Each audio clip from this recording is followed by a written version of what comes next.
Today on True 30, I'm interviewing Santa Rosa's Police Chief John Cregan. Over the past year, I've interviewed numerous experts and advocates on the topic of defund the police. I've talked to local beat cops and politicians here in San Francisco. I've interviewed folks on the progressive side at the DNC in Sacramento. I've even talked to folks who want to abolish the police department entirely. And on today's show, we talk about the commonalities specific to remedies by both social progressives and conservatives alike. We also talk about the millions of dollars in new funding that's being offered up. And we talk about how these wonderful advocates have pushed legislators and lobbyists to actually make real change in our policing that affects everyone nationwide. I hope you enjoy the show. Well, there's our legal warning, Captain. So you're on camera, and I appreciate you coming today. And so I guess we can start with the fact that you're captain, but you are, as of right now, up as an interim chief starting in May. And so on May 2nd, we have we've had a tremendous chief. Ray Navarro has served with the city of Santa Rosa for 30 years, and he'll be retiring on May 2nd, and I'll be stepping into the role of our interim chief of police for the city of Santa Rosa, and then be competing in a national recruitment process for the permanent position, which I hope to be able to attain, to be able to lead the great men and women here at Santa Rosa Police Department. Well, congratulations. That's fantastic news, and I wish you luck on that. So I also want to set the table here for the listeners who have yet to be part of this series of conversations. I've had about 3 podcasts on defund the police specifically. In earlier podcasts, we kind of dove into the narrative and how flawed it was. I interviewed one of your former lieutenants, Lieutenant John Snetzinger, and he, to be clear and to be concise, he's a buddy of mine from high school. We have a lot of mutual respect for one another, and it was a really cool hour and a half because he filled me in not only as a beat officer, but as a leader. He was a lieutenant when he retired after 27 years. And so it really taught me a lot, specifically on the differences between the narrative out there in the press and then what's actually happening on the ground. And so I know that you did witness a couple of these podcasts. I have interviewed 2 or 3 young men on camera who identify as social democrats, progressives.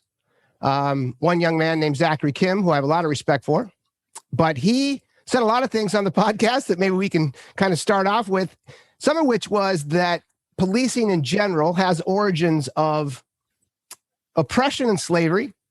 And there's a lot of young men and women that believe this narrative, and they think that the whole police department, the whole organization itself, the judicial system itself needs to be razed to the ground and started over, and that community leaders need to be in charge of the police. And so I know you heard some of this interview. I wanted to get your take on that just because before I chime in on my opinion, you're someone on the ground. What is it that I think is most bothersome as someone who's been on the street and am dealing with this on a day-to-day issue when you hear things like that from our young men and women? Well, I mean, I guess the most important thing is for police officers like myself to acknowledge that there have been wrongs in the history of policing, and there have been injustices that have played out across the country. But also, it also is so important to look at each individual police department. And it's so difficult as a police officer here in the San Francisco Bay Area and to be judged on the actions of a police officer in Mississippi and be able to say that that's a direct parallel to what's happening here in the San Francisco Bay Area. And we do have some issues here, even my own police department, mistakes that have been made. But it's just so important to look at where are we, the level of policing that we are today. And I went to school in Florida and took it for criminal justice. And that was back in the 90s that I was in college. And be able to see, even in Florida and some of those southern law enforcement agencies, what a different standard we have from here, from the state of California. And state of California, we have the police officers, an oversight for the whole state of California called POST, which looks at that and sets these mandated trainings. And it's just so important for people to understand the level of training and expertise that California law enforcement officers have. And then so many agencies like Santa Rosa that go above and beyond in building in some of the trainings on de-escalation and procedural justice and implicit bias, and to be able to really say, we want the best of the best going out into our community.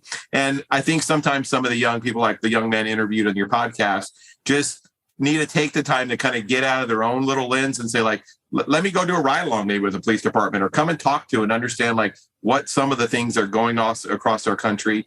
But also for police officers to do the same thing, to be able to say, you know what things do we need to change in law enforcement, even here in the San Francisco Bay Area? What are some of the changes? And I think post George Floyd, we've seen some movement, especially here in California, but even across the nation, about saying, hey, now is the time to reimagine some of the things we're doing in police work.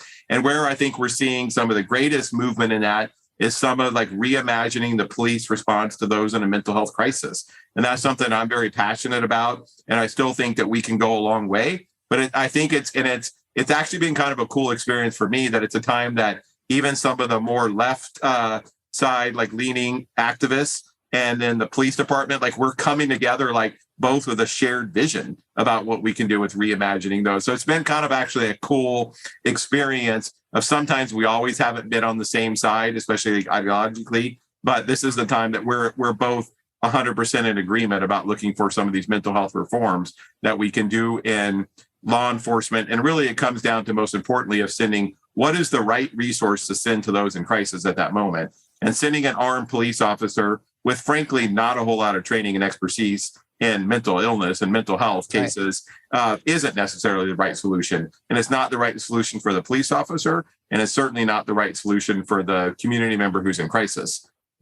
It's a great point. And to kind of just give credit where credit is due is Zachary. He's a good young man, social worker, master's degree, and public policy, and he's going to do some great things. I'm confident about that. What I think that was really neat for me to see was that as I interviewed him and as I interviewed Lieutenant Snetzinger, a lot of the same things they brought up, and I brought this up to him later on off camera, because he said, you know, what we need to do is we need to involve community workers. We need to have more social workers. We need to have more de-escalation training. We need to have more mental health aspects and PTSD training for the officers, and then a much bigger blanket for healthcare within the cities. And I was like, wow, dude, you know, the funny thing is that that's exactly the same thing Lieutenant Snetzinger said in my interview. And what Lieutenant said to me, which was, it still rings loud, was that most major cities have one cheap solution for everything, and that's the police department. He said, so if there's someone throwing rocks at cars, we call the police department. If someone's having a mental breakdown, we call the police department. And he said, so yeah, we should probably call the ones who's throwing stones at cars. That seems like a good idea. But for someone who's having a psychotic break, and by the way, a lot of these are repeat customers. That's the one thing I know from interviewing other police officers here in San Francisco as well, is that they know these folks a lot of times, and there's nothing they can do. And as a peace officer who signed up to actually help their community, it's very frustrating to know that they don't have enough beds, or they don't have enough mental health services, or by the way, they shouldn't even be there as an officer. So those are the kind of things that I think were neat for me as far as the gel. And that is a lot of what we can talk about today, specific to one of your proposals, which we'll go through here. I also want to set the table in the sense that I learned through my homework that there's 1 million uniformed police officers throughout the United States. There's about 18,000 police departments. And what John mentioned, Lieutenant Snetzinger mentioned, in Santa Rosa, you guys have about a 2% black population. So he didn't want to comment much like you. He said the same thing. We know that there's issues around race. We know there's issues around some of the, the George Floyd disaster. That was one of those things where everyone, I think, kind of agrees. But what he did point out to me, which was very poignant, was that you guys had, and these numbers are off the top of my head, but 255,000 calls into dispatch in 2019. 137,000 of those were call to service, and about 235 involved use of force. And so what he mentioned to me was that it's a 0.017% use of force within the department, and that those numbers were very consistent over the last decade. And so what we kind of got into, and the reason that I'm so happy to have you on as the leader, is that we agreed that Santa Rosa is a beacon. It's a department, number one, it's about 200 people in size. Yeah, so we have 178 sworn officers and then another 70 civilian employees. So just, I believe, 256 total employees here at the organization. Okay, and as far as the standards go across the nation, how big are you guys? In the top 10%? of departments? Or where do you guys We sit? certainly are. So we're the largest agency north of San Francisco to the Oregon border that we have. Yeah, but honestly, you think like, 178 sworn, that's not that big, but actually the vast majority of agencies are only 20 to 30 sworn across the nation. So yeah, we are. And I believe we're 25th in the state of California for the size. So not overwhelmingly large, but large enough that there's plenty happening in our community and our organization. And to me, it's kind of the perfect size city to be able to work in. That I live here in the city of Santa Rosa. I have 2 daughters here in high school. My wife's a former teacher here in Santa Rosa. So it's a place that you can raise your family in, but a lot of opportunities, but it's not a place that faces like rampant and violent crime across the community where it really makes it difficult to raise a family. And so it's a place that I'm really proud to call home and really enjoy. Yeah, it's great. Obviously, I went to high school there and I love Santa Rosa as well. But I broached that subject because it was news to me that you guys were one of the biggest departments in the country. And then because of that, what Lieutenant Snetzinger was saying was that it's very difficult to find budgets for de-escalation training and mental health and understanding of community and then social workers and all the people in parts that actually have to kind of gel together. And I think that's kind of where I think we can move into a little bit about you recently did a presentation that I have here in front of me. Can you remind me who that presentation was to? It was a great opportunity. So I was able to go before the California Association of Chiefs of Police in Sacramento this year. And we presented to several hundred police officers on really starting with the why. Why is it so important to be able to reimagine the police response to those in a mental health crisis, and then stepping them through? There's distinct models across the nation that I was able to study and get to know. And then the biggest question for most chiefs is like, hey, we get it. It's important, but where are we going to get the funding for it? Where are we going to get the staffing capacity for it? And now's the time across our nation, not only across the nation, but here in California, that it is kind of a sexy topic with political leaders, and they're willing to put the money in there. So now's the time to pounce, be able to build these teams. But one of the things that I'm looking at now is how do we keep this funding sustainable? This can't be for a flash in the pan for 3 to 5 years that we're building these mental health teams. Right. This needs to be for the future of California and the future across our nation, that we make this, that we're going to put sustainable funding to assist local municipalities and counties to be able to build these robust teams. And even here in the city of Santa Rosa, we've been the leader here in the North Bay in creating this team. But I don't want to see it just for the city of Santa Rosa. You should still have it in the same unincorporated areas of Sonoma County and the other cities, that when you go into a mental health crisis or your loved one does, that you get the same level of care that you'll get in the city of Santa Rosa. And that's why we were excited to be able to present to the chiefs of police. We've already had several other cities come down here and visit our team and police departments. And we want to be the model. And we followed off of the CAHOOTS program in Eugene, Oregon. But quite frankly, we've built a better and more robust team than what they have there in Eugene. And we're super proud of that. And we want the Santa Rosa model to be the new model for the nation to be able to follow. And we're excited to be kind of leading along that path. Well, that's great. I actually have it in my notes somewhere way in here on the CAHOOTS piece. Why don't you actually just speak to that now? Because that is a program that I looked up and I was very impressed with. You want to explain to the listener what the CAHOOTS program looks like and maybe how it differentiates from the Santa Rosa model? Absolutely. So this is, though, one of the most exciting things. So like during the George Floyd protests and kind of some of the national movement toward reforming law enforcement, that's where really CAHOOTS started getting its prominence. And quite frankly, I've been in law enforcement for 23 years, been staunchly a proponent of some of the mental health reforms. I had never even heard of the CAHOOTS program until June of 2020. And then it started getting shared, and activist groups started bringing it forward saying, hey, we want to look at this. So I sit on the board of directors of NAMI Sonoma County for the National Alliance on Mental Illness. And so I had some connections, and I was able to quickly get a contact over for the CAHOOTS program. That stands for Crisis Assistance Helping Out on Our Streets. And it's run by a local nonprofit in Eugene, Oregon called the Whitebird Clinic. And the city of Eugene, they really are pioneers in this area. In 1989, they started this team in the city of Eugene, Oregon. And they partnered with the Whitebird Clinic. And what it is having civilian, non-law enforcement personnel responding to those in a mental health crisis. So they started small in Eugene with an EMT and a non-licensed mental health clinician. So a mental health clinician, but isn't licensed by the state, going to calls, and they're getting dispatched by the Eugene Police Department. So they have the same radio that a police officer has. But right now, when you get a call of, hey, my daughter, my son, my husband, my wife is hallucinating or going into crisis and they're struggling with mental illness, you would have a police officer and a fire engine going to those calls. And most of the time, 2 police officers go into that call. And what we've learned from talking to the family is that just the presence of the police officer uniform, the firearm, kind of that official capacity can be adding more trauma to the event of someone who's already in a traumatic situation.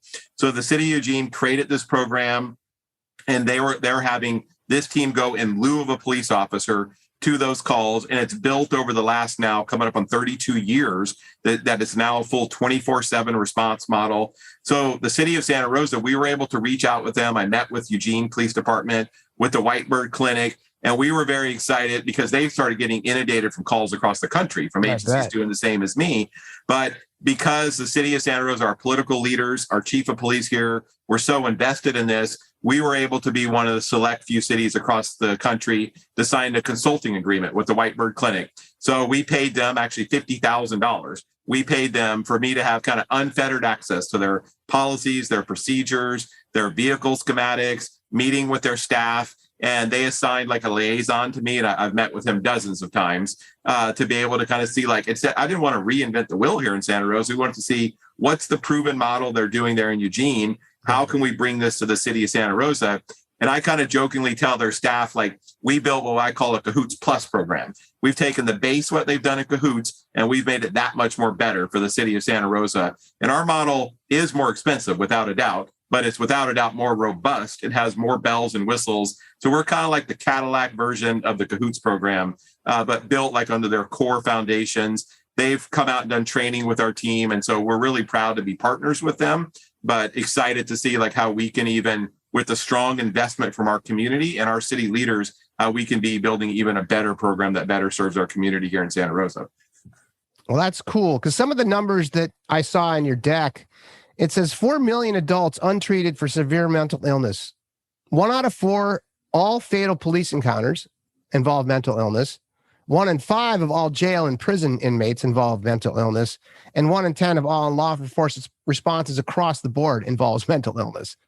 Yeah, and that's a staggering statistic of saying 25% of officer-involved shootings involve someone with a severe mental illness. And quite honestly, I think that number is low. You're seeing, and actually there's a study you can see online that in San Jose several years ago, I don't remember the year, but 100% of their officer-involved shootings were involving someone with a serious mental illness. And we're seeing that over and all over with serious mental illness and substance abuse addictions are so tied into these chaotic events that result in officer-involved shootings. So that's why, and even here in the Sonoma County Jail, and you see this across the nation, and the Sonoma County Jail right now, we're averaging over 50% of the jail inmates in our local jail here are diagnosed with a serious mental illness. So what it's becoming is a de facto mental health ward for patients across the county that are committing low-level offenses. And we think there's a fascinating book that I have here on my slide called Bedlam that a psychologist wrote, and he talks about kind of the breakdown in our mental health systems.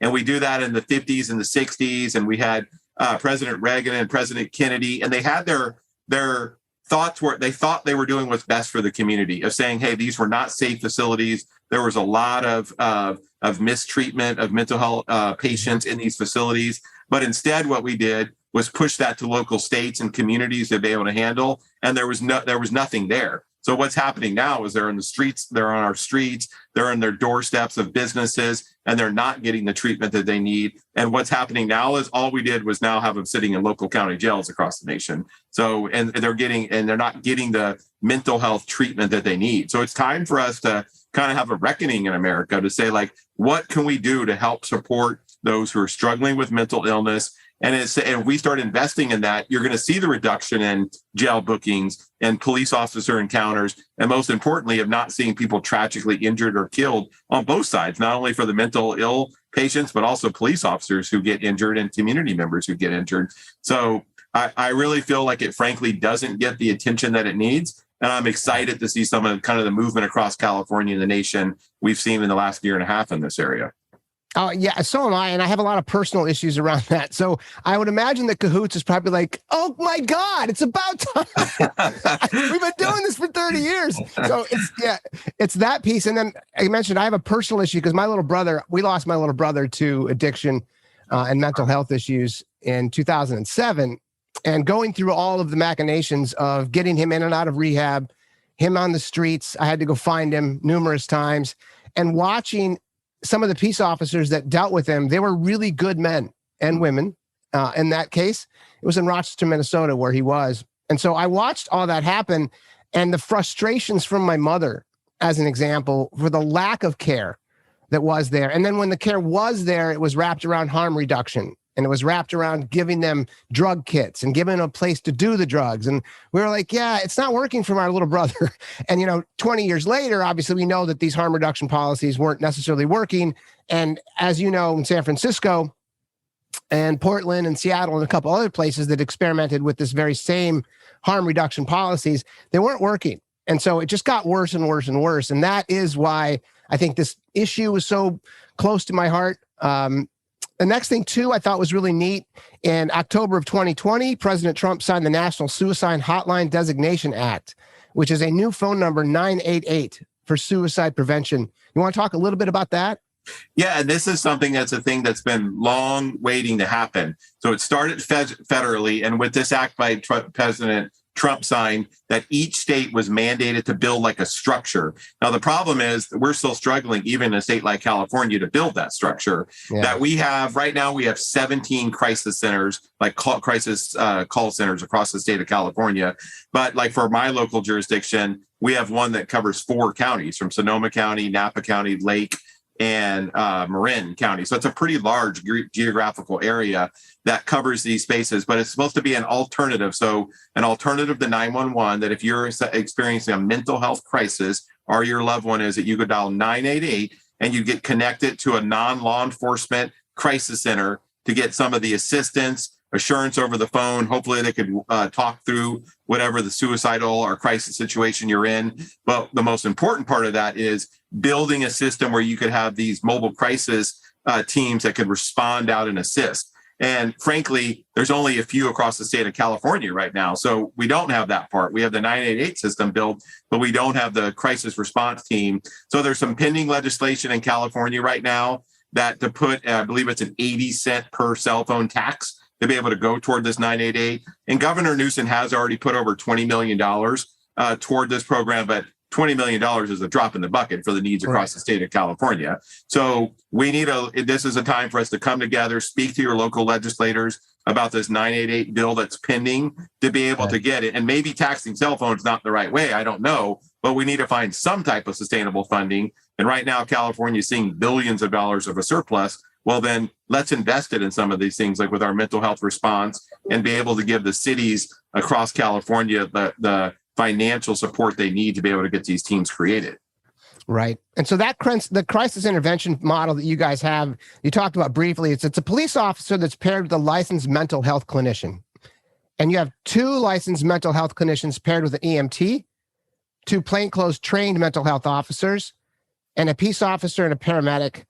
How is it? That's the Cahoots on Cahoots Plus, correct? Yeah. So, well, those are a couple different models that you're referring to. So those are models across the state. So you see, there's a very fascinating documentary, if anyone wants to see, called Ernie and Joe Crisis Cops. And they follow, it's an HBO documentary. If you haven't seen it, it's fascinating. I encourage you and your viewers to go check it out. And it's about an hour and a half, but they follow the San Antonio Police Department, who actually, you wouldn't necessarily think that Texas, but Texas is actually pretty progressive in this area with some of their mental health response at local law enforcement agencies. And they follow 2 and that's the model there, where they have 2 plainclothes officers who get additional training in de-escalation, procedural justice, and being able to mental health. And they go out there, and that's the model that they have them going. And it's pretty fascinating. And you have to get the right officer to be able to be part of those teams. And not every officer has those skill sets, to be quite honest. But those 2 officers, Joe and Ernie, they're incredible in the work they do. And you see their heart and you see their passion when they talk to those in crisis. So that's one of the models. You see other models where you're putting just the licensed mental health clinician with an EMT. So what we built here in the city of Santa Rosa, and really we have a two-part system that we're going to do. Our first one is we put a licensed mental health clinician, and that's an important distinction. So Cahoots actually doesn't have licensed mental health clinicians, right, because they're expensive and they're right, harder to recruit and to obtain. But for us, that was an important investment. So to be licensed in the state of California, you have to have a bachelor's degree in a related mental health field. You have to have a master's degree in the same related field. Then you have to have 3,000 clinical hours of working out in the field, working with those in crisis. Wow. Then you have to take a state certification test and be certified by the California Board of Behavioral Sciences. There's actually a significant amount of training to be a licensed mental health clinician. That kind of surprised me. I didn't know. And this is compared to your local California officer who gets 8 hours of mental health and crisis training at the academy. Right. That's a pretty big delta. Yeah. And absolutely. It's startling. yeah. And is that, it sounds almost prohibitive in the sense of how do you get enough? Have you been able to recruit enough people with that level of skill? It's difficult. And quite honestly, the licensed mental health clinicians don't get the salary that like parallels the level of training and expertise. That was my next question. They sent themselves and got their their bachelor's and their master's, worked kind of at like a junior apprentice job for their 3,000 clinical hours. Right. And then they're getting paid $80,000 or $90,000, which isn't peanuts, but it's not enough for someone who's put that level of training and expertise into that job. So it's difficult to recruit them. So that's what we're doing in our team, that they have what they call an associate licensed mental health clinician. So that's someone who has their bachelor's, their master's, and they're working toward their 3,000 clinical hours.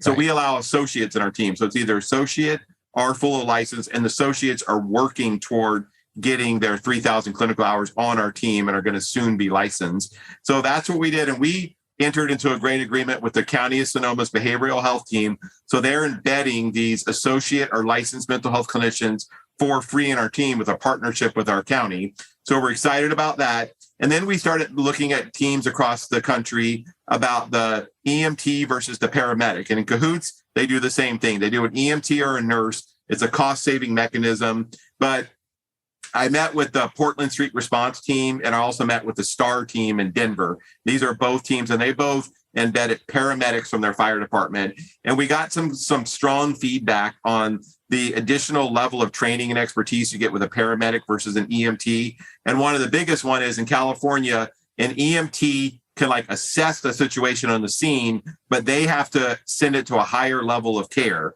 to be able to clear that patient. They don't have the ability to assess, treat, and release a patient in the field. But a paramedic does have that ability. So that was important for us because not only do they have an advanced level of medical treatment, they can administer some narcotics in the field that an EMT cannot do. But what we wanted to do is we're looking toward holistically diverting police calls by this new mental health crisis team. But we also wanted to divert trips to the local ERs. And we're seeing that emergency rooms across the country are filled with low-level medical issues that don't need an emergency treatment in an ER. And all it does is impede the ability for your emergency room doctors to be able to focus on those who are really in a medical crisis. So we want our paramedic is going to be able to assist those in the field, be able to treat low-level, do low-level wound cares and things like that, whether it be a suicidal person who maybe did some small hesitation cuts to their wrist or something, but not severe, or a homeless individual who needs some type of wound care or other type of assistance.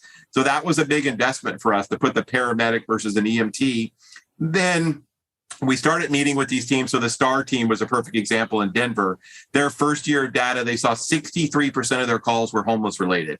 And in Sonoma County, the same for you in San Francisco, we have strong homeless or large homeless populations. So I think our data is going to show the same thing. It is important to note this is not a homeless team. We focus on first on mental health, second on substance abuse, and third homelessness. But we all know that there is a strong parallel between those struggling with mental health and substance abuse in the homeless community. They're not all, but it's certainly very prevalent in the homeless population. So that's why we looked in Santa Rosa to make a third edition, which is to add a homeless outreach specialist in our vehicle. So that way they can be providing the level of care that some of the homeless individuals on our streets need. And they also have a greater ability to get that person into some temporary shelter and then most importantly, start working toward getting them some permanent supportive shelters. So we have those three of a licensed mental health clinician, the firefighter paramedic, and the homeless outreach specialist. Those three ride together in one vehicle as a multidisciplinary team. They all three have to be present for the team to go out. And they ride like in a white van with the name of our team. We call it the In Response Mental Health Support Team. And they ride with that. They wear gray uniforms like polos that just say In Response with blue jeans and tennis shoes, no weapons, no pepper spray, no firearms, nothing. But they are a part of our police department. So we dispatch them. They have police radios just like our police officers have. They have a mobile data computer just like a police vehicle has. And they're all calls that come into our 911 dispatch center are screened for this team. And whenever appropriate, we're not sending a police officer and a fire engine to that call. We're sending our In Response mental health support team to that call. And we hope that at a full 24/7 response model, that we're going to be able to divert over 5,000 calls a year that a police officer was responding to, that now we have this enhanced level of service responding to that call. And it may even be more than 5,000 once the community support and knowledge grows on this program. That's a great point. So let me ask you this. A couple of questions popped up to me. What is the homeless resource? What is their qualification specific to, helping the homeless? Because obviously you have really big criteria specific to the mental health associate. What does that training look like? And how is that in conjunction with the department? So the homeless training for officers or for the staff and then response team? For the homeless staff response team, that group. So we entered into a contract with it's called Catholic Charities here in Santa Rosa. So the Diocese of Santa Rosa has a Catholic Charities arm, and they already operate what we call a homeless outreach street team, host team, that they've already operated in Santa Rosa. And what they really focus on is hiring individuals with a lived experience who have already experienced homelessness in their life. And they have, like, you and I can read all the books we want or understand about what homelessness, but we're never really going to have that understanding of. I've never been homeless myself and lived some of the hardships that they've had to deal with. So they focus on people who have that lived experience, who have worked in the streets and are very familiar with the system of care that we have here in Sonoma County. The Catholic Charities also operates the Sonoma County's biggest homeless shelter, the Sam Jones homeless shelter that we have here in the city of Santa Rosa. So they have absolute access of getting individuals into that temporary housing. They also operate the city of Santa Rosa's only family shelter that we have, where families with children can be able to come into. So they have instant access to get people into some of those shelters. And so it's such an important part of our team. And then they really focus on, they go through a little matrix that they ask of assessing the vulnerability of those individuals, whether it be through substance abuse, whether it be their mental health, whether it be their physical health. And that helps them prioritize of their housing and then also what their housing is going to be. They also operate a pretty cool program that we're proud of here in the city of Santa Rosa, where we bought a local hotel working through some home key funds and some other funds here, and with 144 rooms, and they converted it. And I can't remember the exact percentage, but I believe it's 40% of those are dedicated toward homeless veterans that they're able to put in there, and all 144 rooms. So Catholic Charity runs that one as well. So their staff has a lot of expertise, but most importantly, have that genuine knowledge of what the homeless needs and about how to care specifically for them. So we're really excited about having them. And I think that's what sets our team. It's one of the things that sets our team across of investing with the licensed mental health clinician.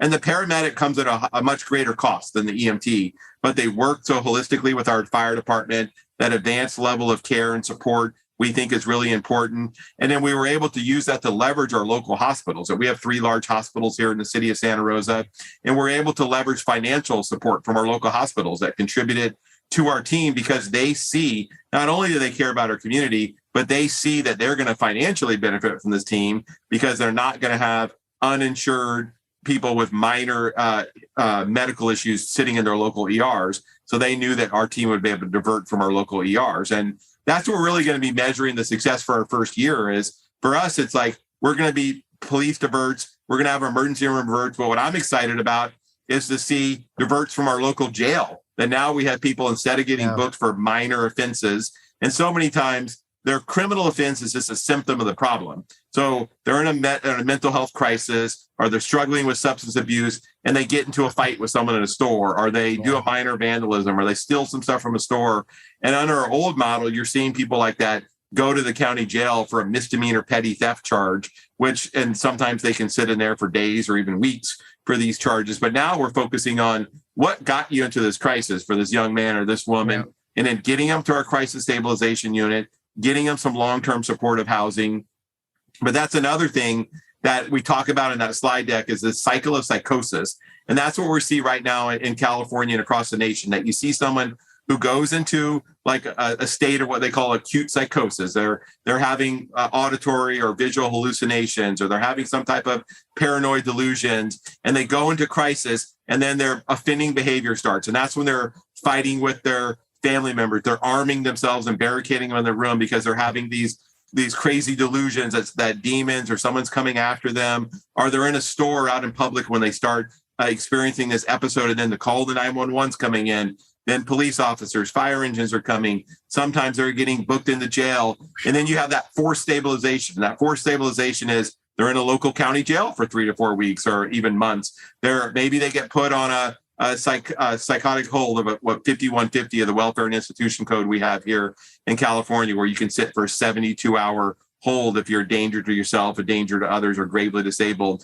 And you'll see them sit. And then during that time, they start getting medicated. They start getting stable. Then they have a pattern of 3 to 4 weeks of stable behavior. And then here we go again. They're off their meds. They're back in that acute psychosis. And it's just this cycle. And then we, as police officers, we get to know someone by name. It's like, oh, we're going back out to this house again. And it's just every month.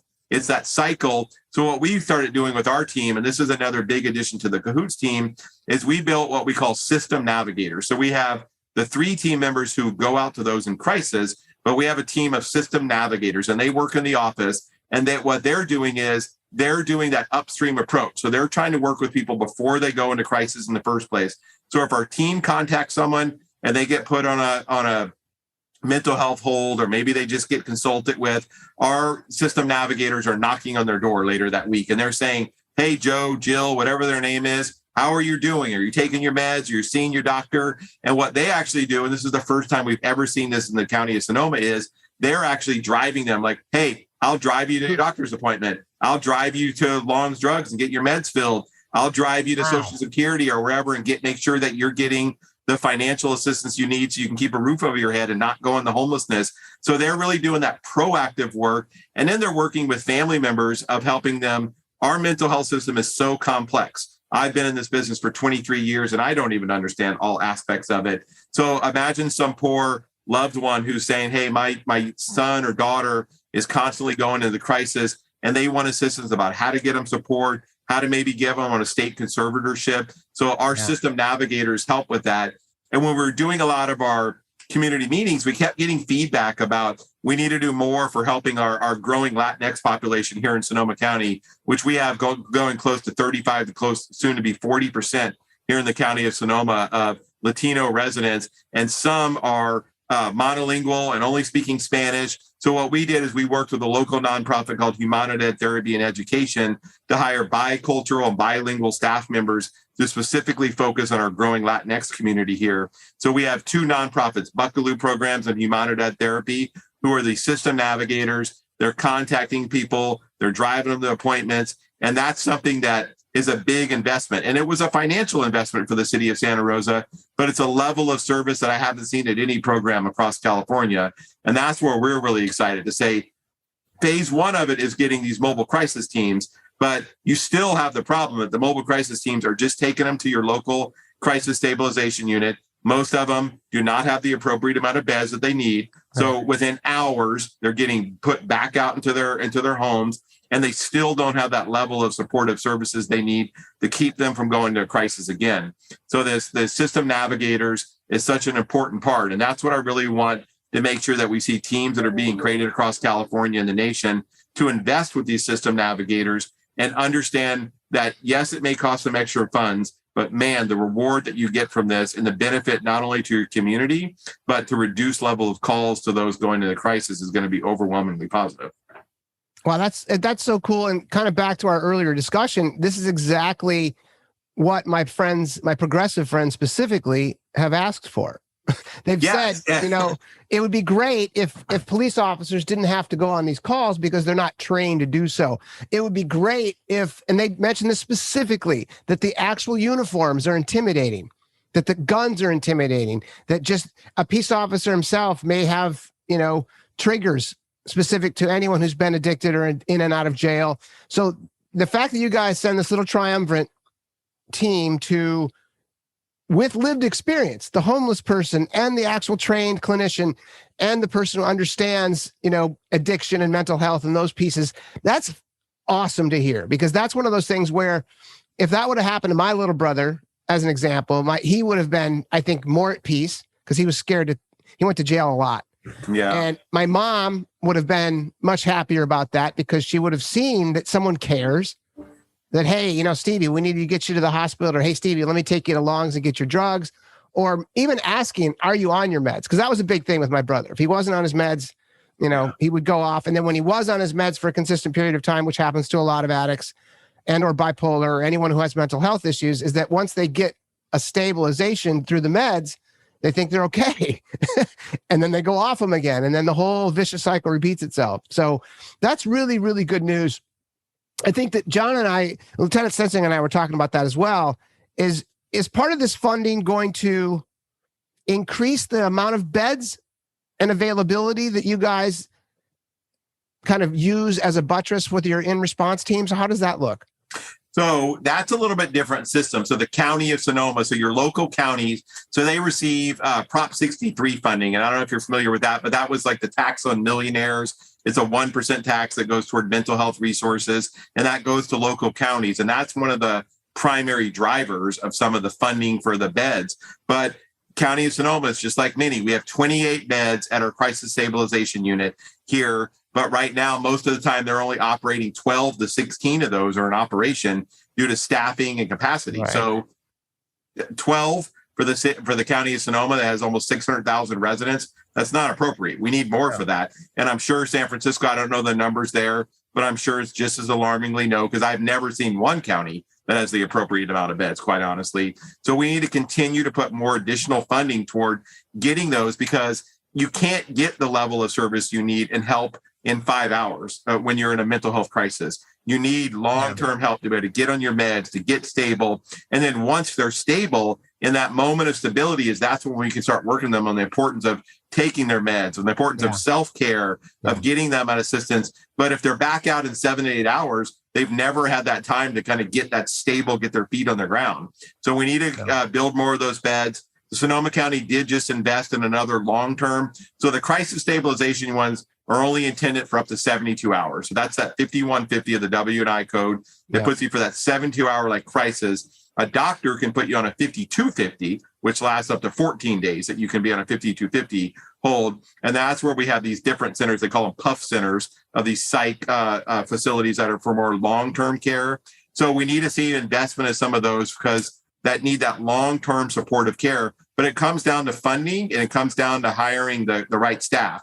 But you can hire the right staff if you're willing to pay them the right salary. So that's where we have to, that's where cities and counties have to come together in the state of California to put more of this funding in there. But we struggle with that, but we're seeing improvement. The County of Sonoma would actually passed a county-wide local tax measure. It's called Measure O toward mental health funding. So that's been a big step forward. And it's because Sonoma County really cares about this. We are a pretty liberal-leaning county, but we really care about those in need. We have a lot of people with hearts in our county who want to care, whether it be for the unsheltered or for those with mental health or substance abuse. So as a county, we're kind of putting our money where our mouth is, but we need some more support, not only from our statewide leaders, but from our federal leaders to make this a priority. And now's the time to do it. So that's why I'm so passionate about us stepping up as local leaders in law enforcement, and then encouraging our political leaders to move along this moment. And we've had strong, actually, Congressman Mike Thompson, who represents our district here in Sonoma County, actually just yesterday, I got the final word that we got just over $1 million in a federal earmark with the federal budget that was passed yesterday, like that, an earmark specifically for our in-response team. So $1 million of federal dollars are coming specifically to the city of Santa Rosa to be able to help our team move forward. And we're also going to be able to use some of the ARPA funds, the American Rescue Plan Act funds, that came out through COVID is because we're specifically helping with those with our unsheltered population. And that was one of the key parts of that. So we're excited to be able to use some of that federal money, but we'd love to see more from some of our state partners across the state to help us with this program. Well, congrats on that. That's good news. The money just continues to come in. And I think the one thing I wanted to mention, you talked about San Antonio, Texas being a really big state, obviously. And I read a lot about they're doing a lot of reimagining in Texas as well. And I know there was a big story that I read a while ago about Austin's police department actually shut down the police academy for a year to restructure it all. And then the new chief came in and talked about what they were doing specific to that. They hired a consultant named Dr. Cregan, who is the new training division manager. And she actually implements a lot of similar programs that you just mentioned in the state of Texas, but Austin specifically. And she also gets into the specific hiring of diversity, inclusion, and equity. And, you know, I read some of that about you guys, and you mentioned that you're about 35 to 40% Hispanic now in the Sonoma County area, I think. What are you guys doing on the diversity, equity, and inclusion side of things as it relates to these programs? There's a lot of work that can be done. And again, I think Santa Rosa is ahead of this. So I don't know if you're familiar with a campaign that got launched last year called the 30 by 30 campaign. Yep. So we're one of the first 100 police agencies in across the nation to be able to do the 30 by 30 pledge, saying by 2030 that 30% of our police academy trainees are going to be represented by female trainees. And that's important for us to be able to say that. And for right now, across the nation, it's 12% is the average amount of female officers represented in the ranks of police departments. But what I was disappointed to see, for as progressive we are here in Santa Rosa and Sonoma County, we actually only had 6.8% of our department was represented by female sworn officers. So for us, it was kind of like a kick in the pants, like we have to do better. And where we're kind of see is it's not so much of a decision by our police administration or city to not hire females, but what we really started learning through the 30 by 30 is there's so many barriers to application. There's so many things that are keeping good female candidates from applying. And we got some feedback from community members who don't really understand these concepts of like, hey, are you lowering the standards just to be that? And I bristle at that. We're not lowering the standards. What we're doing is removing some of the barriers to get the best applicants for our department. So some of the things we learned through 30 by 30 is like barriers, and this isn't just for female applicants, but for all applicants, about being concerned about some of like the physical tests that we take. So we do a test even early in the process where you have to drag a 150-pound dummy, you have to climb over a 6-foot wall, you have to do a 200-yard sprint in under, it's actually 500 in under 2 minutes. You have to get up and move. I did all these things too to be able to show that I could do it and feel confident that the trainees, but you got to get up and move to do that. Yeah. But we had kind of this false thing of like, where people didn't really understand that process. So they were very intimidated. So some of the things we did is start putting that out there on our website saying, this is exactly the physical things that you're going to be tested on. It shouldn't be a surprise. That way you can train with it. Right. You can be prepared for it. And then what we're also doing is we're going to start working on some training classes. So we can say, hey, you're interested in applying? Well, Saturday, we're going here to our local park.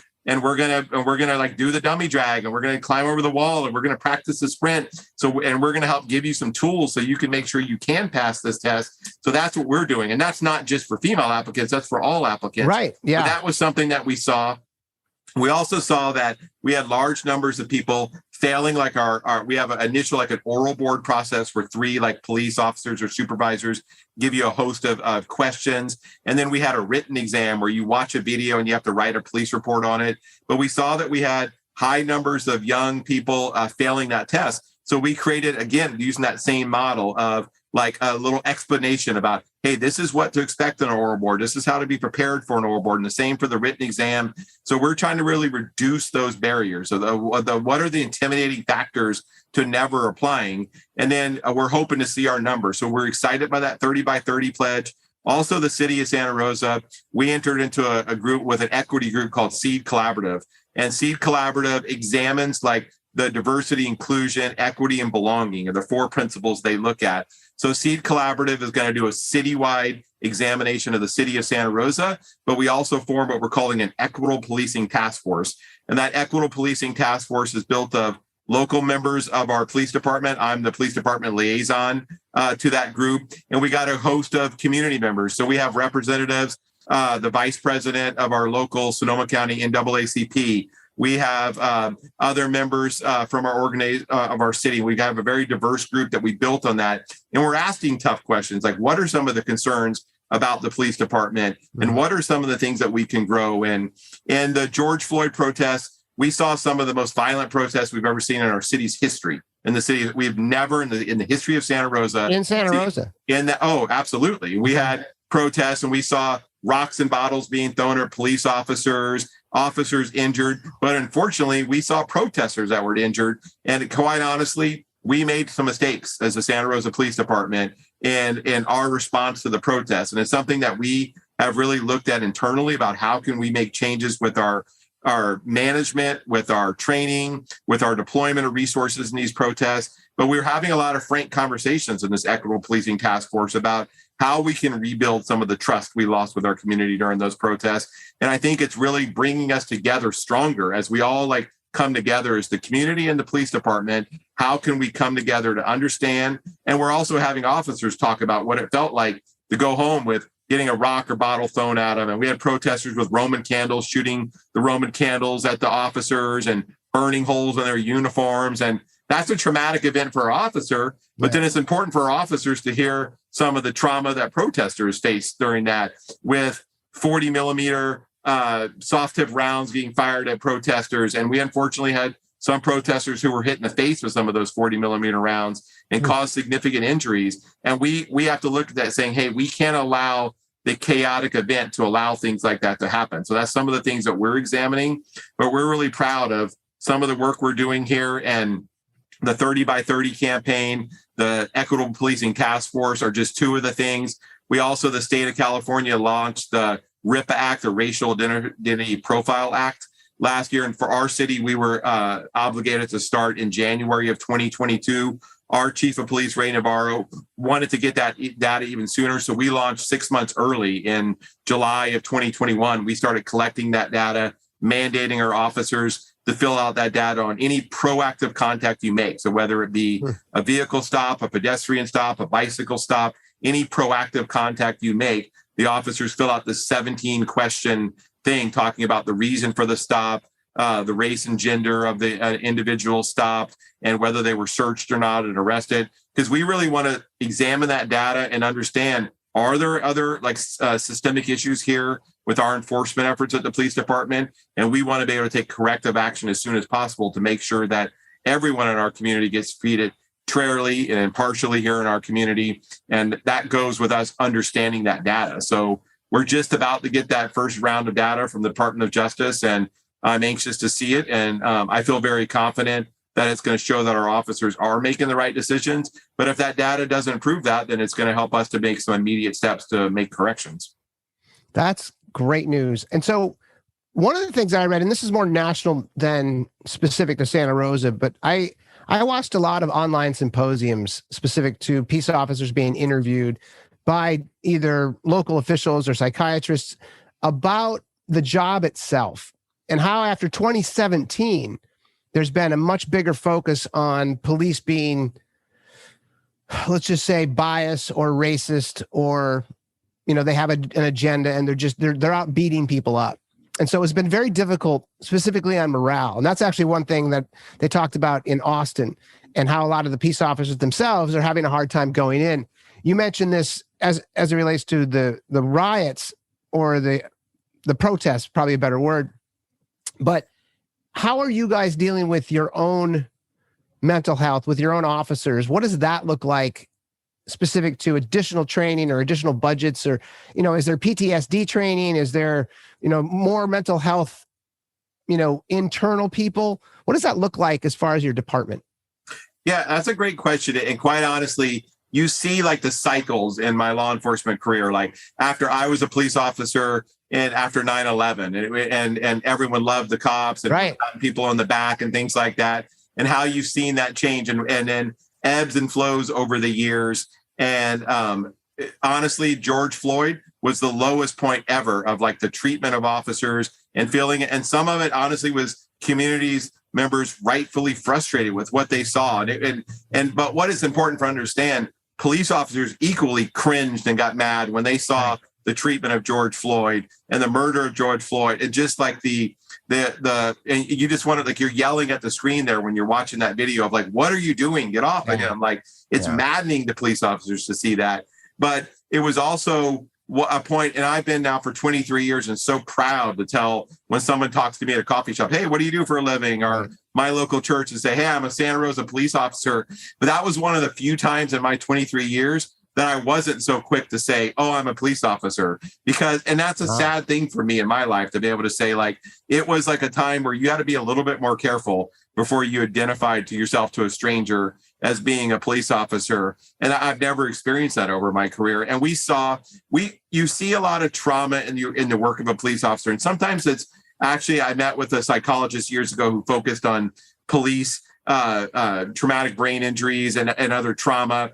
And he talked about, like, it's not always like the crazy incident where you see some bloodbath or whatever it may be, but so many times it's like that backpack you have on your back, and it's that one thing. You go to a fatal car collision and you see an elderly person killed, or you see a young person killed, or then you go to that suicide, you go to the stabbing, you go to the shooting, and each one of those, you're kind of putting a rock in your backpack, and you're putting another rock in your backpack after that next shooting. Then you go to that domestic violence and you see a young woman brutally injured, and you put another rock in that backpack. And after 20 years, that backpack's pretty darn heavy, and it really starts to weigh down you. And that's where I think you see that cumulative stress in law enforcement, where it's little incident after little incident, but it adds up, and it really does have an effect. And then we saw some major traumas here in the city of Santa Rosa. So we had the Tubbs fire in October of 2017, and we had police officers who were convinced they were going to die that night. Multiple police officers, or police vehicles, were catching on fire by embers raining down in the cars, and they literally had to flee their vehicles, which were engulfed in flames and burned there in the streets of Santa Rosa.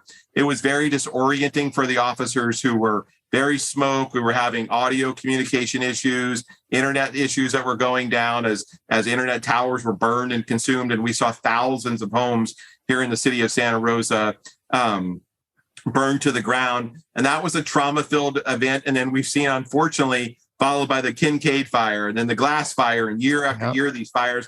And so they're re-traumatizing events for our staff. So it's had an impact. And then you have COVID, and that was traumatizing for people across the nation. Yeah. We were actually the first law enforcement agency in the state of California that lost an officer to COVID in March of 2020. At the very beginning of COVID, we had a young detective, Mary Lou Armour was her name, who was diagnosed with COVID. It was very new to the medical community at that time and to us. And unfortunately, she passed away from COVID. And so that hit us as a gut punch early on to this. So it's been incident after incident where we've seen our staff affected. So it's something that we've been trying to react more to. So the city of Santa Rosa, we have an employee assistance program where employees can have confidential meetings with local therapists to kind of talk about some of their stress.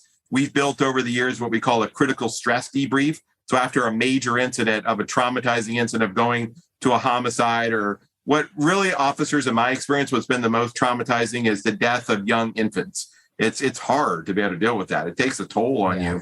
So we have these critical stress debriefs after those incidents, and we have a therapist or a psychologist who comes in and they talk with the staff. And what we've learned through some of the studies is it's important just to talk about it and to express your feelings and let the tears roll out if they need to, and let them to be able to have that, but in that safe environment. So for those critical stress debriefs, it's only the staff who is on the scene. So it's not just some looky-loos coming in from outside. It's just the staff. It's no supervisors aren't part of that. So just the line level staff gets to kind of feel like they have a safe environment there with the psychologist, and they talk about as a group. If they want to have one-on-one meetings, and they can use our EAP providers. But then we also invested in a group called Wellness Solutions here for the city of Santa Rosa, where we have an employee here that's focused on some of the employee wellness, and they're running like different type of physical programs and helping people work out and they do little fitness events here to make sure that our staff is in good physical shape. But we understand the direct parallels of physical fitness and how much it has to do with your mental fitness and being able to have that. So that's something we invested. And then now with the younger generation, we see them more generated toward a smartphone. So we launched a new app called Cortico. And it's an app that is through a psychologist who works specifically with public safety. And it's a pretty cool thing. There's a lot of information online about it. But Cortico is about where you're in a moment of crisis. And it doesn't mean if you're here in Santa Rosa or maybe you're on vacation at Disneyland, but sometimes this trauma can hit you. And the Cortico app lets you directly talk to psychologists. You can reach out to people at geotags wherever you are. And you can reach out to a therapist in the area that you are. It has a lot of support to be able to help people through a moment of crisis. So those are just some of the things we're doing. But honestly, we have a lot of work to do. And there's always been a little bit of a stigma associated with police officers medicaling out on a psych injury like that. And so, but I've seen for the first time in the last like 2-3 years, more and more officers going out on these psych holds and being just more open and honest about saying like the toll on me is it's been too great for me, but to do my job effectively. And that's sad to see. So as me stepping into the role as the chief of police for our organization, it's something that's going to be one of my top priorities is that employee wellness and support. And it's not just like selfishly for us and our organization. I think there's such a strong parallel between a healthy and mentally sound officer is going to be better able to serve the community. And if you have an officer who's not going out in the right headspace, and then they're going to that first call, and that person, maybe they're doing a traffic stop and that person's argumentative in the face of the officer, they're going to have a shorter fuse. They're not going to be able to handle some of that situation. And that officer may react poorly and may use force when it's not necessary, or may use language that's not necessary. And it's certainly not going to be able to portray the standard of excellence that we expect from our officers. So by my early investment in the officers and the staff we have in the organization, I think that we're going to see a better level of service, care, compassion, empathy for those in need in our community. So to me, it's one of the most important investments we can do. And I'd like to see more police departments and cities across the country make that investment. But quite honestly, when financial times get tough, those are the type of stuff that go. They're considered like fluff. It's not fluff. It ought to be one of the core fundamental aspects that we're offering our employees in a pretty difficult job that it is to lead today in law enforcement. Yeah, and that actually leads to a lot of the questions that I've read specific to policing in general, is that type of training is expensive. And so not only is it the health care and the preventative mental health for your officers and employees, I think that's fantastic. The idea there, though, is that because you're a big enough department, you can, specific to de-escalation anyway, have more training because your officers can go do that offsite. And when they do that, they have someone to actually take their shift. To your point earlier, if you have the majority of the police departments throughout the United States of having 20 officers or less, it's very difficult to actually give those officers the training they need on an annual basis based on the fact that there's no one there to take the shifts. Right? Yeah, that's an important point. And that's what's sometimes frustrating about the defund the police movement, that people are, I understand what they're talking about, that we have to, and we have to reimagine the police response. But President Obama actually has a great interview on this where he talks about like defund and he talks about some of the fallacies of that. But his biggest point is it's not about like subtraction, it's about addition. So, and that's what he brings up a good point. Like, so when we're defunding, guess what goes? Training goes, which talks about de-escalation, talks about procedural justice, about this mental health training, about these programs. Those are the first things to get cut. So, and then also having the staff like you talked about. So it's counterproductive. So even our mental health support team, so for the full 24/7 response team, it's going to be approximately $2.4 million a year for all the staff members dedicated to that, to the vehicles, the advanced life support equipment for the training for that team, $2.4 million. So what that needs to be is an addition to, and that's what the city of Santa Rosa did right. We didn't take $1 out of the police department budget. We found funding. We aggressively looked at state, federal grants. We worked with our local hospitals. We used the ARPA money. We used the new federal earmark from Congressman Thompson. We used all of that money to come together to make an addition to the police department. And we provided a level of service the city of Santa Rosa has never seen. Our officers are excited because they're not going to some of these calls that, frankly, they don't have the training and expertise to go to. Right. So it's supporting our officers. And if we can use this money to divert over 5,000 calls a year from our Santa Rosa Police Department, now we do have officers who are going to the calls they need to go to with violence and weapons and the things they need to go to. For it's a win-win. But that doesn't come from saying we're going to take $2.4 million out of your budget. because that would have eliminated dozens of officers' positions and really, I think, caused some resentment toward this team and really not been able to provide the level of service that we need to do to our community. So Santa Rosa did it right, but make it in an addition to. And I think that's where we got to start looking around where, and this is where I think sometimes the activists and we can join on this. We all agree that we need to reimagine some of the response to police, but we don't get there by defunding and taking resources away.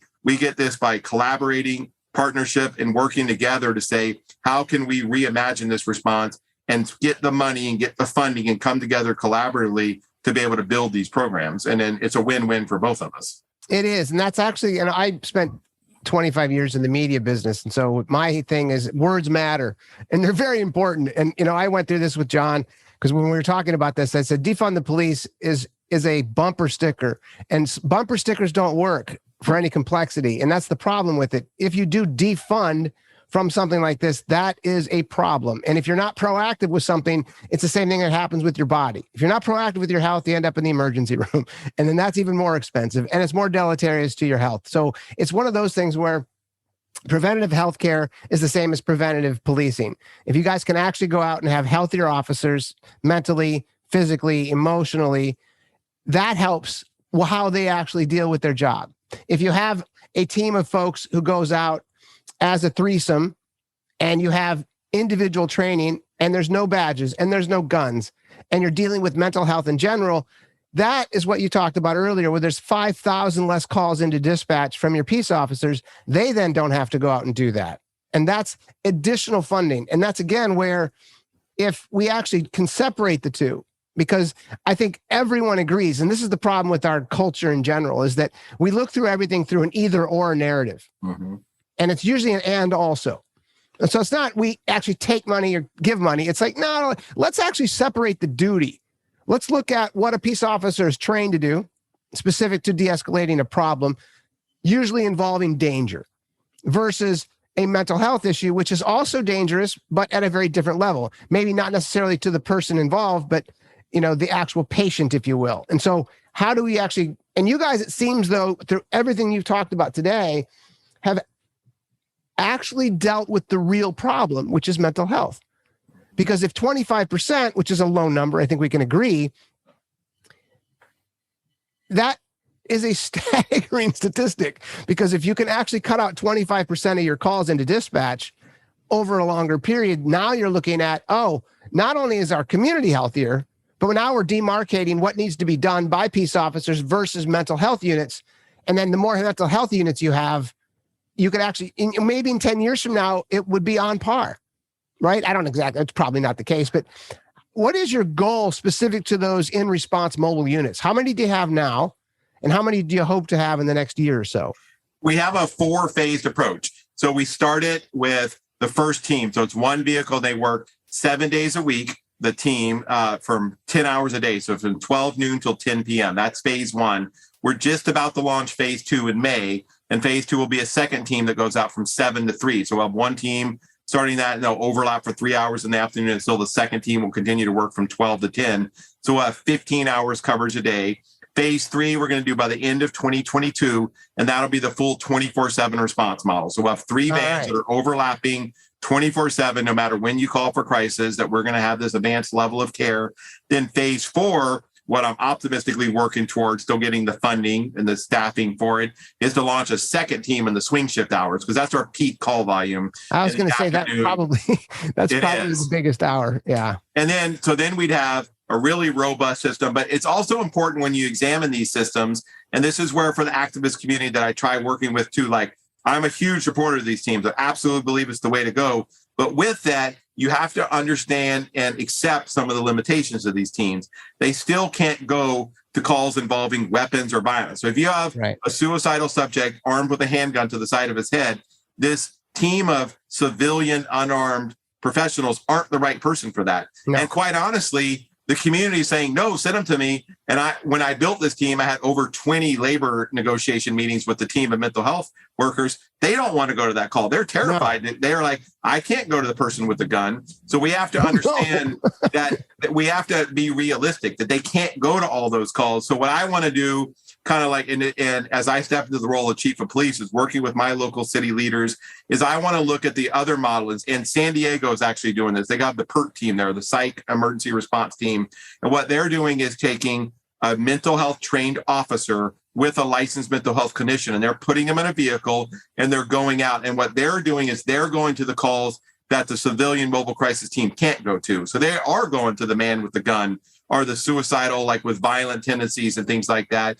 And they're going to those calls, but they work in close collaboration. Yeah. And it's an officer that has the right, like, demeanor for it and the right ability to de-escalate. But then also when they're talking to someone who's suicidal, armed with a gun, they have that licensed mental health clinician with all of their expertise, their thousands of hours of clinical training, and they're whispering that officer's ear saying, say this or do this, or this is how we resolve this without using force. So that's what I want, is I want both plans. And then really that's the best of both worlds, of these licensed mental health officers and the clinicians working together with the civilian team, and that they holistically can handle any call that we have here in our city.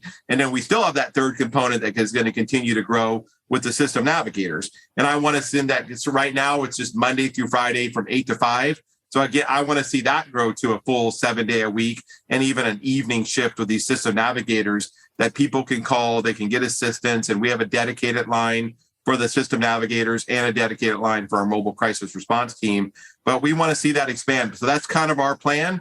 But for me, I love to have these grandiose plans, but it's going to have to come with sustained funding for that. So the city of Santa Rosa, we're actually launching a new public safety and violence prevention tax measure that we're going to be doing. It's going to be in the ballot of November 2020. And I want to make sure that our in-response mental health team is a key part of that ballot. And I think that's what our community wants. And I want it to be sustainable, not for the next 3, 4, 5 years, but for the next 25 years and longer. And I have young kids growing up here in Santa Rosa that are in high school, and I want to make sure that resource is available for them. And it really is exactly what our community wants. And the very first day of our team, we just launched in January of this year.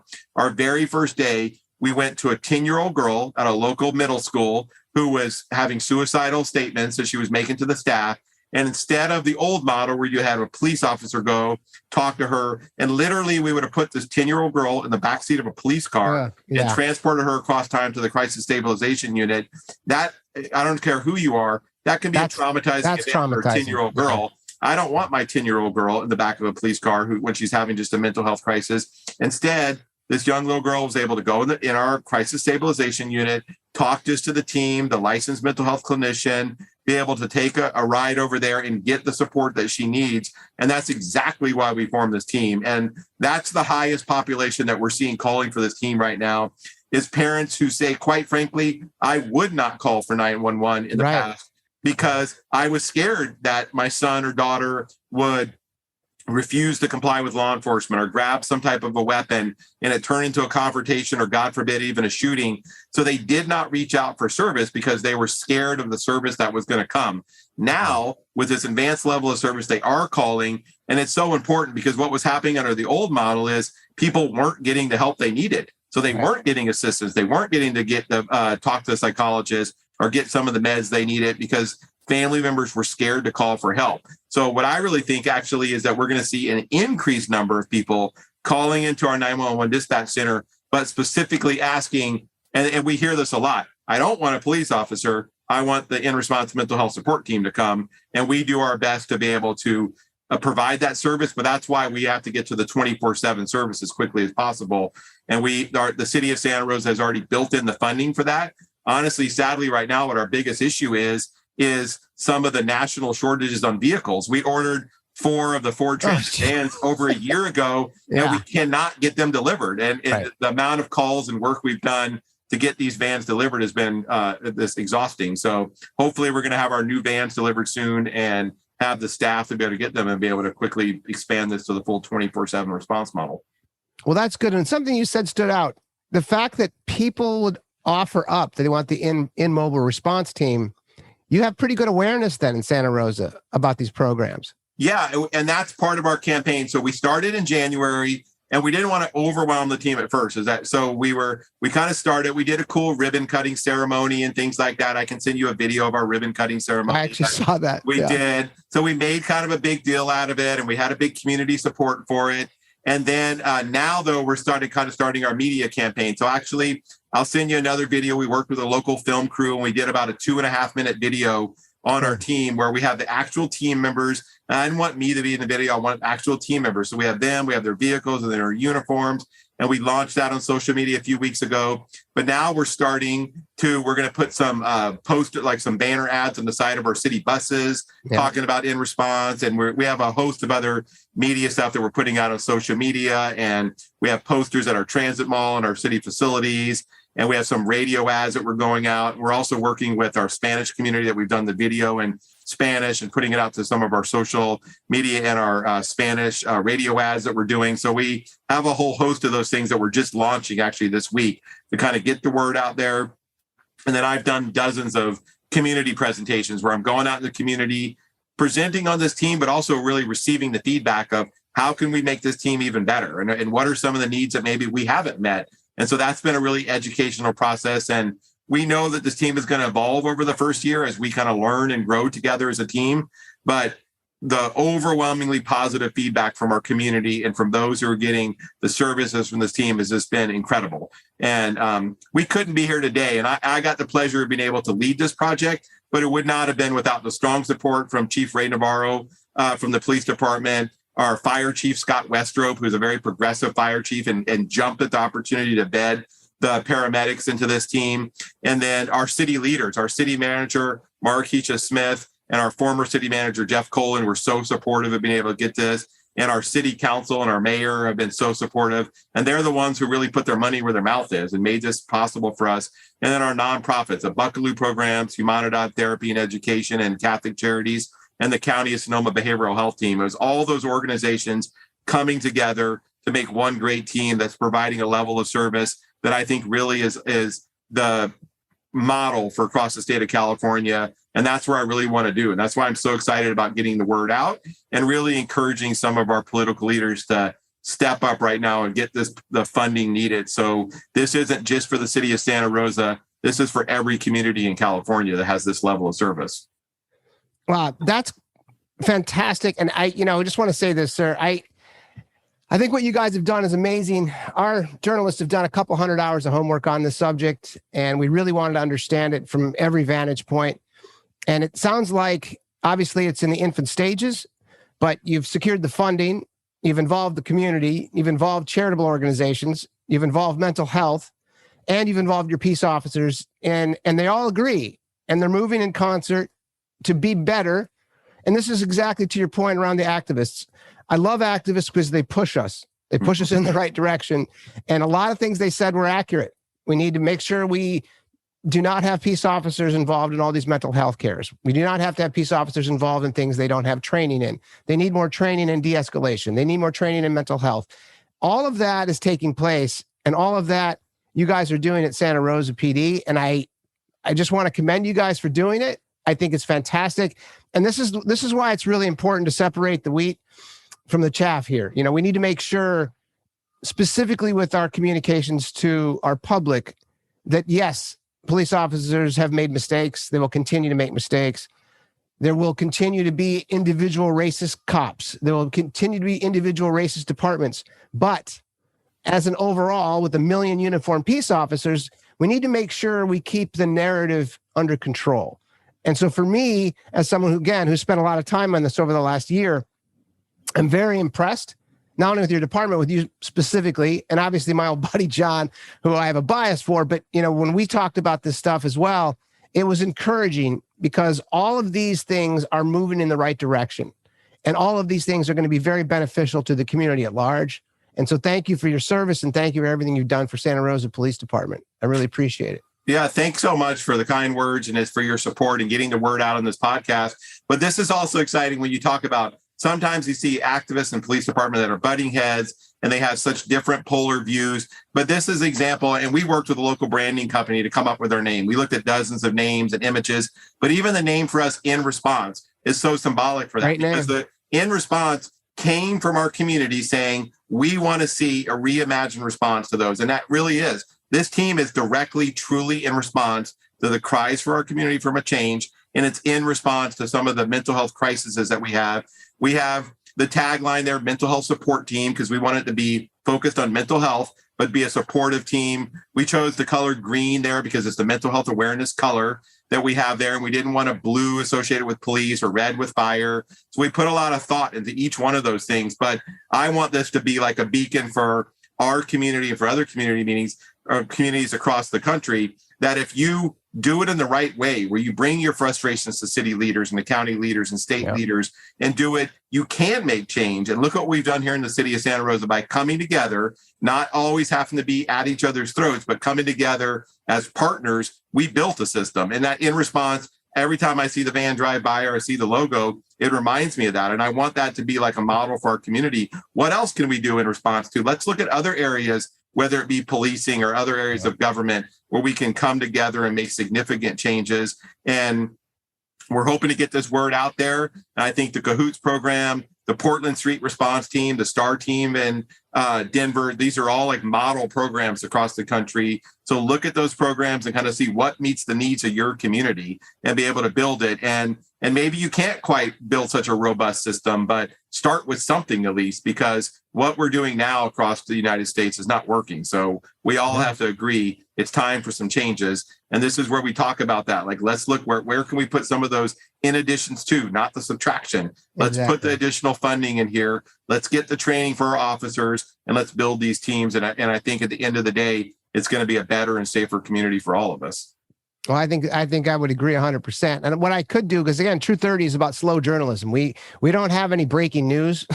We're just trying to break through the clutter.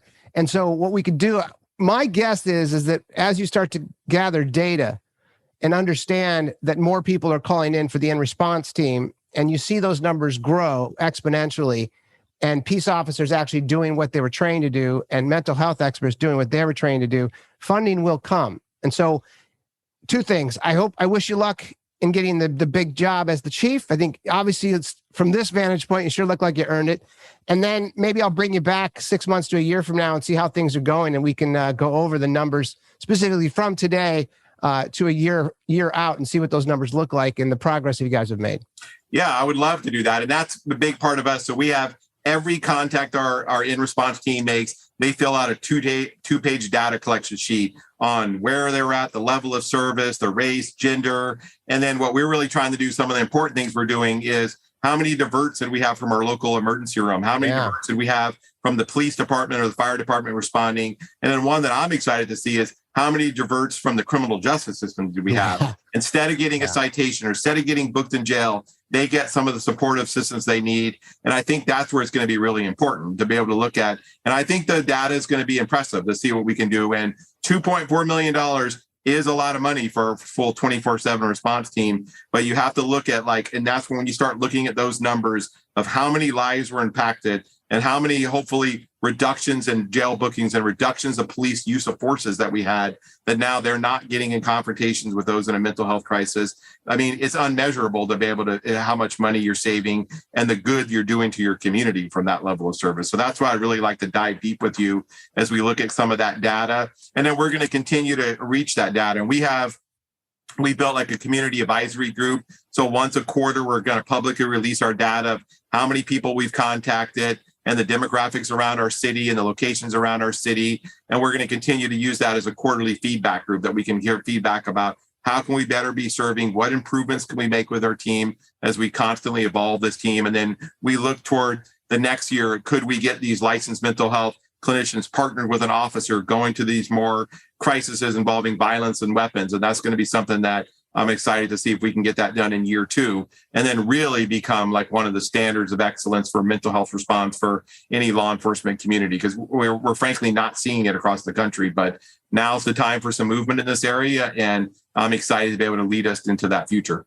No, I agree. And I think obviously if you can prove it works, then it's much easier to get funding across the country. So yes, more power to you there. You also, I think we talked about, one of my journalists is going to be reaching out to you this week. So I'll send him your email and I'll introduce you guys just so he can talk to you a little bit more. And then we're going to publish an article on this as well. Perfect. I love to talk about it. And I'll send you that video today and a little bit more information too. And feel free to share it with anyone you want. Perfect. Thanks again, Captain. I appreciate it. Well, actually, Chief. Thank you again, Interim Chief. Yes.